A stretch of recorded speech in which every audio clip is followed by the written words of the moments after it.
Hello everyone, ఇలాంటి videos ముందుగా కావాలి అనుకుంటే వెంటనే మా ఛానల్ని సబ్స్క్రైబ్ చేసుకోండి. అప్కమింగ్ రివ్యూలోకి వెళ్ళిపోదాం.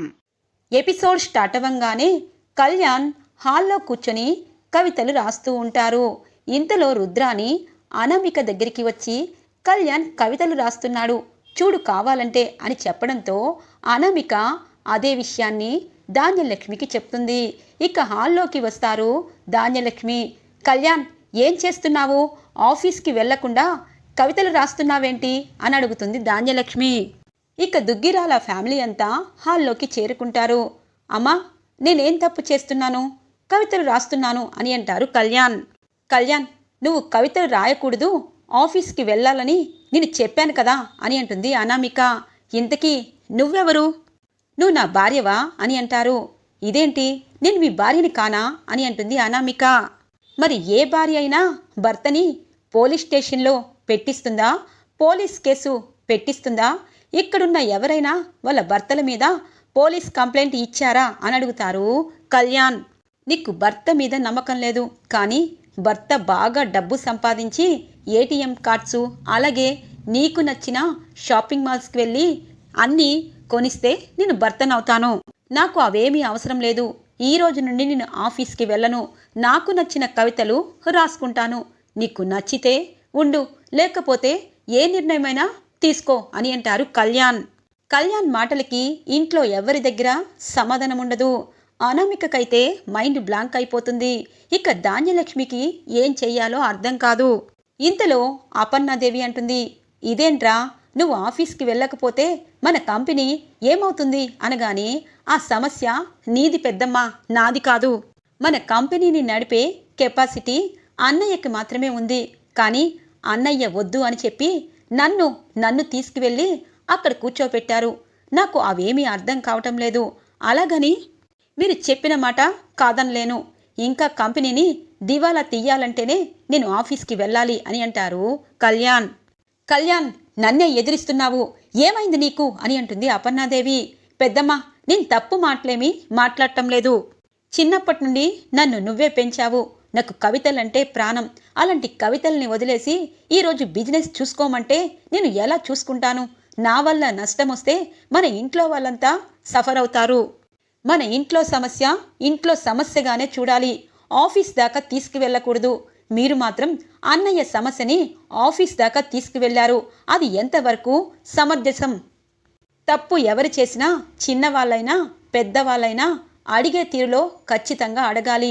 మేము పెద్దవాళ్ళం కదా, మేము చిన్నవాళ్ళం కదా, మేము ఏం అడుగుతామో ఏం చేస్తామో మనకెందుకులే అంటే ఇక ఇంట్లో అందరం ఉమ్మడిగా ఉండకూడదు పెద్దమ్మా అని అంటారు కళ్యాణ్. అయ్యో, కళ్యాణ్ని ఎందుకు అంత ఇబ్బంది పెడుతున్నారు అని అంటుంది రుద్రాని. మీరు ఆపండి రుద్రాని గారు అని అంటుంది కావ్య. నేనెందుకు ఆపాలి? అటు రాజ్ని వదిన వెళ్ళనివ్వకుండా బందీలు వేసేసింది.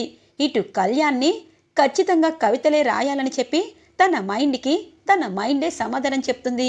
మరి అలాంటప్పుడు దుగ్గిరాల ఇంటివారు ఎవరు ఆ కంపెనీ ఎండీ సీట్లో కూర్చోవడానికి వాళ్ళే అంగీకరించటం లేదు. అలాంటప్పుడు కొత్తగా నిర్ణయం తీసుకొని నా కొడుకుని ఎండీగా చెయ్యండి. ఇక ప్రతిరోజు వాడు వెళ్ళి ఆఫీస్ని చూసుకుంటాడు అని అంటుంది రుద్రాని. ఒక్కసారిగా అనామిక షాక్ అవుతుంది. అమ్మో, ఈవిడి గారి మాటలు మరోసారి విని మళ్ళీ అందరి ముందు నేను బుక్ అయిపోయాను. అయినా కళ్యాణ్ ఏంటి ఇంత బరి తెగించేశాడు? నా భర్త నా నుండి మరింత దూరం అయిపోతున్నాడు. ఇప్పుడు ఎలా? ఈ ఆస్తిపాస్తులు అలాగే డాడీ అప్పుల్ని నేను ఎలా తీర్చాలి అని మనసులో అనుకుంటుంది అనామిక. ఇంతలో ప్రకాష్ అంటారు, రుద్రాని, నీకు అవకాశం దొరికింది కాబట్టి ఖచ్చితంగా రాహుల్నే నువ్వు మా కంపెనీ ఎండీని చెయ్యాలనుకుంటున్నావు. తప్పులేదు. తల్లి ప్రేమ, నీ ప్రేమ లాంటి ప్రేమ మా వదినికి రాజ్ పైన లేకుండా పోయింది అనగానే, ప్రకాష్, అందరూ నాపై వేలెత్తి చూపిస్తున్నారు. కానీ ఇంట్లో ఒక పెద్ద తప్పు జరిగింది. దానికి సమాధానం ఇంకా రాలేదు. ఇప్పుడు ఇంటినే కాదు, ఆఫీసుని కూడా మనం సమస్యలమయంగా మార్చేస్తున్నాము. ఇప్పుడు ఒక నిర్ణయం తీసుకోండి. కళ్యాణ్ వెళ్ళను అంటున్నాడు. మనం ఆవుని చెరువు దాకా తీసుకువెళ్ళగలం కానీ దాన్ని నీళ్లు తాగించలేం కదా.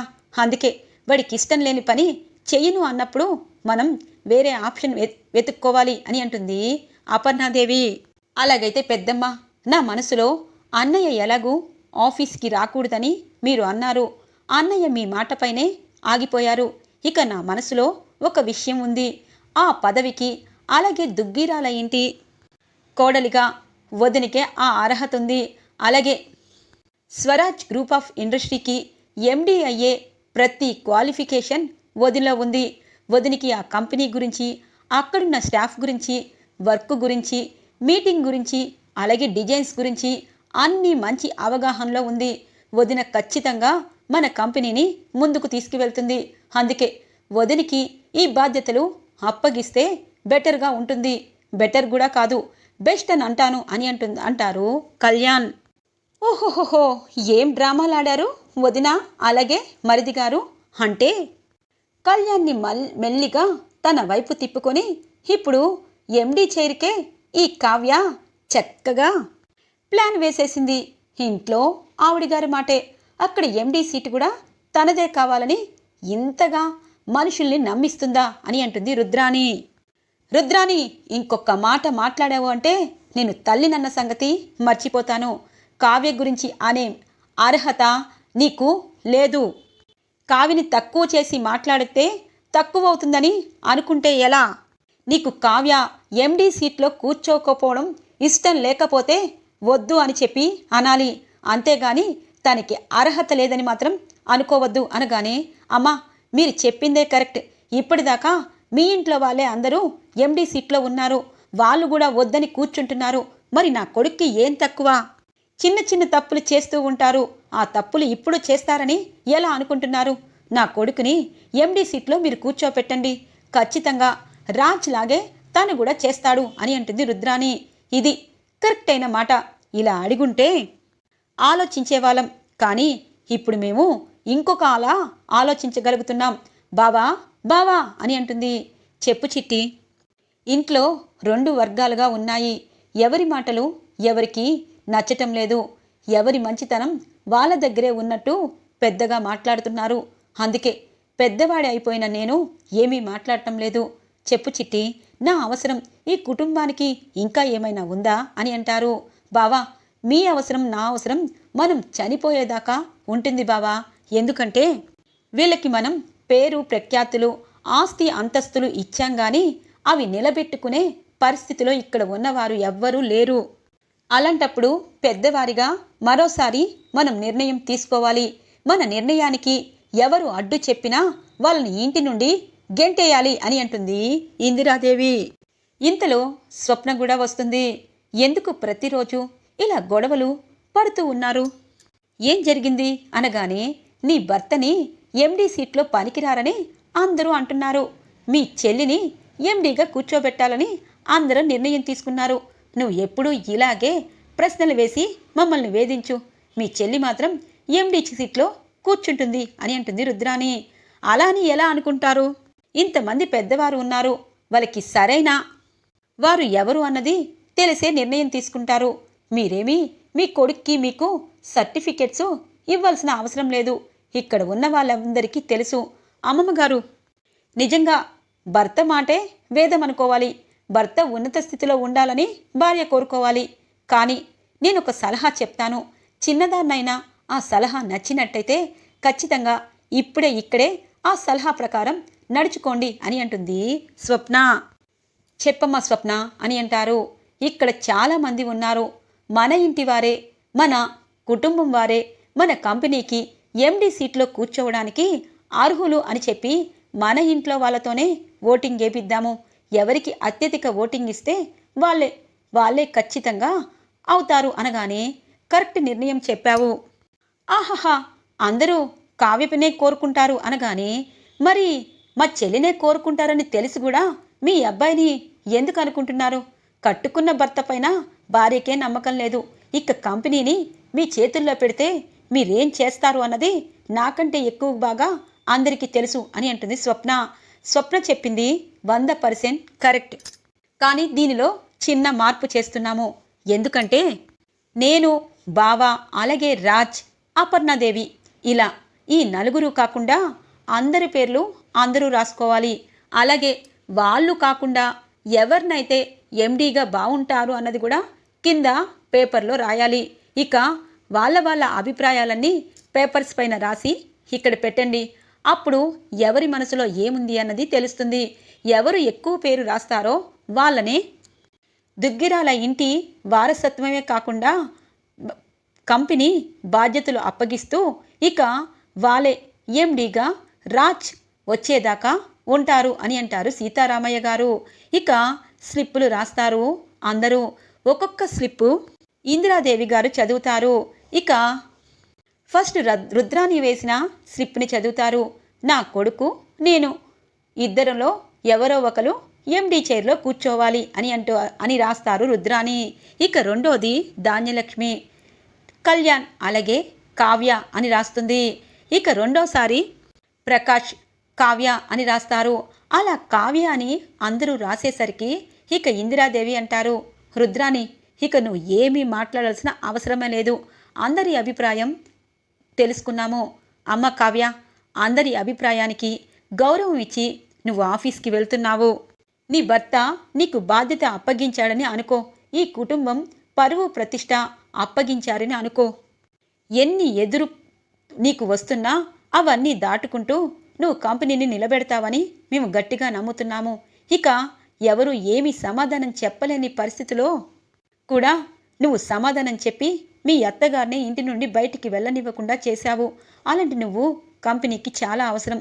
నువ్వే ఎండీగా ఉండబోతున్నావు అని చెప్పి ఇందిరాదేవి అనడంతో అందరూ చప్పట్లు కొడతారు. రాజ్కి హ్యాపీగా అనిపిస్తుంది. కళావతి, నా వల్ల నీకు అన్యాయం జరిగింది, కానీ ఈ ఇంటి వల్ల నీకు మేలు జరగాలి. నువ్వు ఎప్పుడు సంతోషంగా ఉండాలి కళావతి అని చెప్పి మనసులో అనుకుంటారు రాజ్. ఇది ఇలా ఉండగా అనామిక దగ్గరికి వస్తుంది రుద్రాని. మనం కొట్టుకొని ఆవిడ గారిని సింహాసనం ఎక్కించాం అని అంటుంది. అది మీరే చేశారు. అయినా మీరు నాకు మేలు చేస్తున్నానని ప్రతిసారి కీడే చేస్తున్నారు. ఇప్పుడు ఆ కావ్యక్క ఎండీగా ఉంది. నా భర్త నా మాట వినకుండా మళ్ళీ కవితలు రాసుకుంటున్నాడు. అసలు ఏం జరుగుతుందో నా అంతటి నేను ఆలోచించినప్పుడు నిజంగా నా భవిష్యత్తు బాగుంది. మీ మాటలు విని నా భవిష్యత్తుని ఏం చేసుకుంటాను అని భయం వేస్తుంది. ఇంకెప్పుడు నాకు ఉచిత సలహాలు ఇవ్వద్దు అని చెప్పి అనామిక ముఖం మీదే మాట్లాడి వెళ్ళిపోతుంది. అబ్బో, నా మీద నీకు, నీ మీద నాకు ప్రేమ ఎప్పుడుంది? మన ఇద్దరం గుంట నక్కలమే. కానీ మీకు తెలియాల్సిన విషయం, రహస్యం నా దగ్గర ఉంది. ఈ దుగ్గిరాల ఇంటివారు ప్రతిసారి నన్ను నా కొడుకుని అవమానిస్తున్నారు. కానీ ఆ అవమానాలన్నిటికీ ఒకే ఒక్క సమాధానం నా దగ్గర ఉంది. అదే మాయా. మాయా అనే బాణాన్ని సృష్టించాను. బుల్లెట్గా మారింది. ఆ బుల్లెట్ దుగ్గిరాల ఇంటి గుండెల్లో గుచ్చుకుంటుంది. కానీ ఆ కావ్యని తక్కువ అంచనా వేయకూడదు. ఖచ్చితంగా మాయని వెతికి తీసుకొచ్చి ముందు నించోపెడుతుంది. అప్పుడు ఎవరు తప్పు చేయకపోయినా బయటికి నిజాలు వస్తాయి. సమస్య క్లియర్ అయిపోతుంది. ఆ సమస్యని అలాగే ఉంచాలి అంటే ఖచ్చితంగా మాయ మాత్రం ఈ ఊళ్ళో ఉండకూడదు. ప్లాన్ అనేది ఎవరికైనా తెలిస్తే ఖచ్చితంగా అది ఫ్లాప్ అవుతుంది. నా కన్న కొడుకు రాహుల్ కూడా ఈ ప్లాన్ని నేను చెప్పలేదు, నేనే అమలు చేస్తున్నాను. ఇప్పుడు మాయని ఎక్కడి నుండి తన సొంత ఊరు వైజాగ్ పంపించేయాలి. అర్జెంటుగా ఆ మాయని పంపించేయాలి. లేకపోతే ఆ కావ్య ఖచ్చితంగా మాయని పట్టుకుంటుంది. అసలు నిజం తెలుసుకుంటుంది. ఆ నిజం తెలిస్తే అందరూ సంసారులే అయిపోతారు, సన్నాసులంటూ ఉండరు అని చెప్పి మనసులో అనుకుంటూ రుద్రాని మాయ దగ్గరికి బయలుదేరుతుంది. ఇది ఇలా ఉండగా సుభాష్ బాధపడుతూ ఉంటారు. మామయ్య గారు, జరిగిపోయిన విషయాలు గుర్తు చేసుకొని బాధపడే కంటే రేపు జరగబోయే విషయాల గురించి ఆలోచించాలి.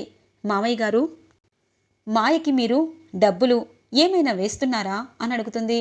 అవునమ్మా, నెల తన అకౌంట్లో డబ్బులు వేస్తున్నాను అనగానే, అది కాదు మామయ్య గారు, నిజంగా మాయ తప్పు చేశాను, బిడ్డని కన్నాను, ఈ దుగ్గిరాల ఇంటి వారసుడు చెయ్యమని చెప్పి ఆయనకి చెప్పి బిడ్డని ఇచ్చింది.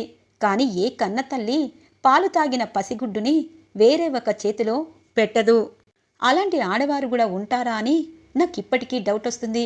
మామయ్య గారు, ఒక్కొక్కసారి మనం చెయ్యని తప్పుకు కూడా బాధ్యత వహిస్తూ ఉంటాము. అలా మీ విషయంలో కూడా జరిగిందేమో అని అంటుంది. ఏమోనమ్మా, తెలీదు. తను చెప్పిన మాటలు విన్నాను, తప్పు చేశానన్న ఫీలింగ్ ఉంది. ఇక అవన్నీ గుర్తు చేసుకొని నా భార్యని, నా కొడుకుని బాధ పెడుతున్నానే అని చెప్పి సిగ్గుగా ఉంది అనగానే, మామయ్య గారు తన అకౌంట్స్కి మీరు డబ్బులు పంపిస్తారు కాబట్టి తన అడ్రస్ ఖచ్చితంగా మీ దగ్గర ఉంటుంది, నాకు షేర్ చేయండి అని అంటుంది. అమ్మ కావ్య, తన్ని ఇంటికి తీసుకుని వస్తావా అని అంటారు. అదేంటి మామయ్య గారు, మీరు నిజం చెప్తేనే అడ్డుపడిన నేను తన్ని ఇంటికి ఎందుకు తీసుకొస్తాను? కానీ తను ఏం కోరుకుంటుందో అన్నది తెలుసుకోవాలి. డబ్బు మీద ఆశ ఉన్నా తల్లి అనే మమకారం ఉంటుంది. బాబు గురించి తను అసలు ఆలోచిస్తుందా లేదా అన్నది కూడా తెలుసుకోవాలి కదా. తను ఏం చేయాలనుకుంటుందో అన్నది కూడా తెలుసుకోవాలి కదా. మీరైతే బ్లాక్మెయిల్ చేస్తుంది, నేను అడిగే విధంగా అడుగుతాను, అందుకే అడ్రస్ ఇవ్వమంటున్నాను అని అంటుంది కావ్య. ఇక సుభాష్ కావ్యకి అడ్రస్ ఇస్తారు. ఇక కావ్య మాయ ఇంటికి బయలుదేరుతుంది. ఇటు రుద్రాని కూడా మాయ ఇంటికి వస్తుంది. మాయ డోర్ తెరవగానే డోర్ క్లోజ్ చేసి, చూడు మాయ, హైదరాబాద్లో చాలా రోజుల నుండి ఉన్నావు, ఎవరికి డౌట్ రాలేదు.